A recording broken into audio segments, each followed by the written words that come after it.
चलो जी आटो छटिए जाओ जी अंदर। ये है बकरा चल पारा दे भावे जा बकरिया जिन्ना वजन नहीं था। चलो चल चल चल वो खुबरे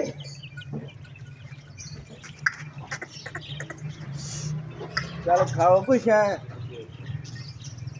लियाओ राय साहब बैल। लो दोस्तों ऐसी आई बकरियां छटियां ने इधर जाके जो झट सारा मूँह मारन फुल लगे ने जो उत्ते दे सकते हो तुसी। चलो चलो चलो चलो चलो चलो चलो चल राजा नहीं जादियां चल। तो आज दोस्तों असी देखना कि साड़ी मुर्गी ने बच्चे किन्ने कड्डे ने। चल के असी देखते हैं। लै ए बाहर आ गई ने ओ लो लो कैसा है ना ओ इधर आना है बकरियां तो छड़ तक। आज दोस्तों पहली मुर्गी के बच्चे ने 5 माशाल्लाह से सलामत ने। तो खरगोशा के बच्चे 2-3 ज़ाया हो गए जे 2-3 बच्चे। तो नवी मुर्गी के जोड़े बच्चे निकले तो दिखाना है देखो।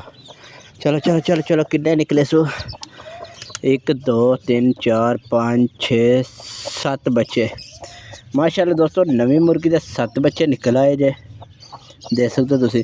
तो बाकी अंडे जिन्ने खराब होए ने वो भी चल के दिखाना। तो इधर अंडे खराब होए ने 2 4 5 अंडे खराब हो गए ने। वो अंडे सी बाहर कढ़ने देखने की मसला सी बच्चे बने सी या नहीं बने सी तुहाडे नाल शेयर करने दोस्तों।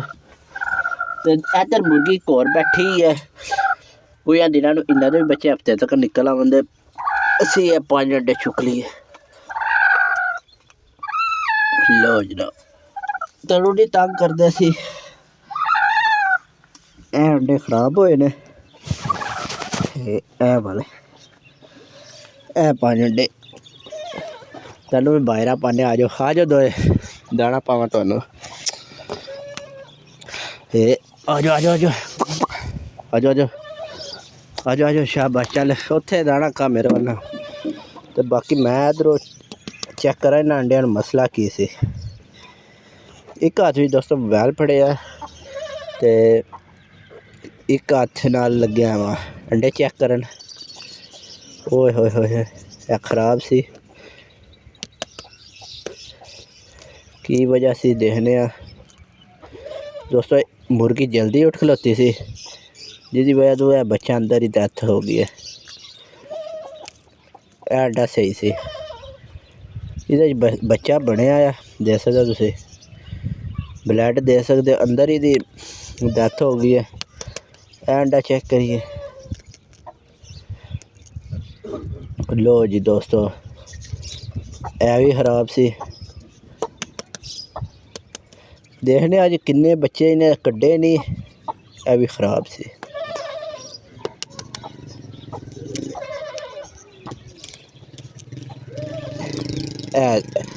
दो अंडिया बच्चे नहीं जो निकल सके तकदे पे ब्लड वाले बच्चे बने सी लेकिन निकले नहीं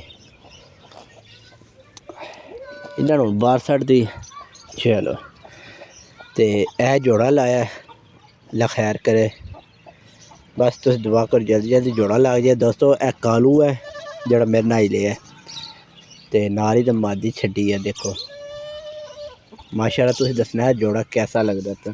तो दोस्तों यह मुर्गियां समझ नहीं लगती भी अंडे देंदियां ने पियां या नहीं देंदियां पियां दे सकते तुम। यह मुर्गियां सानू अंडा नहीं लब्भा तो भाई सैन होरी गए ने बाहर अंडे वेखन वाड़ा में शायद इधर गए जे शायद लभ जाए।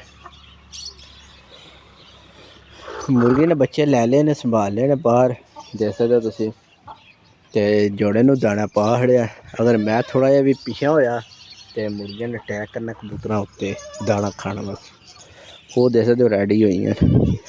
तो बाकी ये बस लाडो के बच्चे बाहर को नहीं जाए ओ तेरी खैर हो अंडा दे खड़िया मुर्गी ने है माशाल्लाह जी। आज दोस्तों लभ गया अंडा एक देखो लभ गया माशाल्लाह जी।